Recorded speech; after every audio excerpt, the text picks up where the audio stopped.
Hi అండి, welcome to Sandhya kitchen. ఇవాళ వచ్చేసి బీరకాయ కూర చేస్తున్నానండి. ఎప్పుడూలా కాకుండా ఇలాగ కొత్తగా ఒకసారి ట్రై చేసి చూడండి. బీరకాయ కూర అయితే చాలా బాగుంటుంది. ముందుగా గ్యాస్ ఆన్ చేసుకొని ఒక కడాయి పెట్టుకున్నాము. ఇందులోకి 2 స్పూన్ల ఆయిల్ వేసుకున్నాము. ఆయిల్ కాగిన తర్వాత ఇందులోకి ఒక 1/2 స్పూన్ పచ్చిశనగపప్పు, ఒక 1/2 స్పూన్ మినపప్పు వేసుకున్నాము. 3 ఎండుమిరపకాయలు వేసుకొని కట్ చేసుకొని వేయించుకున్నాము.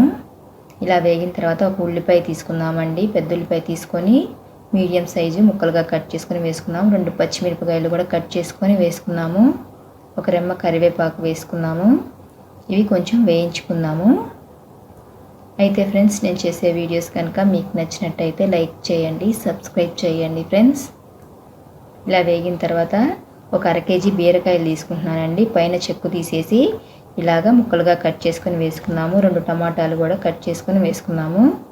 బీరకాయలు, ఉల్లిపాయలు, టమాటాలు ఒకే సైజులో కట్ చేసుకొని వేసుకున్నామండి. ఇలా మూత పెట్టి కొంచెం మగ్గించుకున్నాము. ఇప్పుడు ఇందులోకి మసాలా పొడి తయారు చేసుకున్నాము. 1 స్పూన్ వెండి కొబ్బరి ముక్కలు, చిన్నులపై రెబ్బలు ఒక 6-7 వేసుకున్నాము. 1 స్పూను వేయించిన ధనియాలు వేసుకున్నామండి. ఒక 1/2 స్పూను జీలకర్ర వేసుకొని మిక్సీ పట్టేసుకున్నాము. కచ్చాపచ్చాగా మిక్సీ పట్టేసుకున్నాము.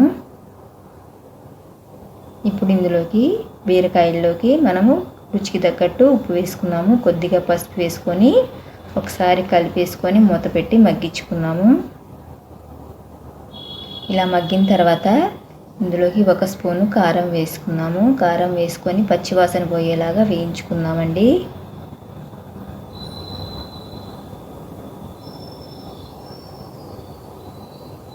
ఇలాగా ఉడికిన తర్వాత ఇందులోకి కొంచెం చింతపండు తీసుకొని గుజ్జు వేసుకున్నాము. ఇలా చింతపండు గుజ్జు వేసుకోవటం వల్ల బాగుంటుందండి. బీరకాయలు కొంచెం చప్పగా ఉంటాయి కదా, ఇలాగ చేసుకుంటే బాగుంటుంది. కొద్దిగా నీళ్లు వేసుకొని ఉడికించుకున్నాము. ఇదిగోనండి, ఇలా ఉడికిపోయింది కదా. ఇప్పుడు ఇందులోకి మనం మిక్సీ పట్టుకున్న మసాలా పొడి వేసుకున్నాము. ఇదంతా ఒకసారి కలిపేసుకొని ఒక 2 నిమిషాలు మగ్గించుకున్నాము సిమ్లో పెట్టి.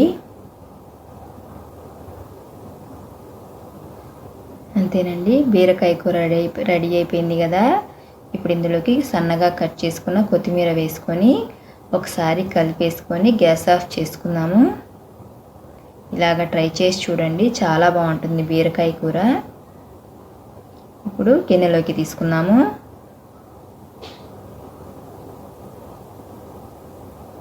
అంతేనండి, ఈ వీడియో కనుక మీకు నచ్చినట్టయితే లైక్ చేయండి, షేర్ చేయండి, కామెంట్ చేయండి, సబ్స్క్రైబ్ చేయటం మాత్రం మర్చిపోకండి.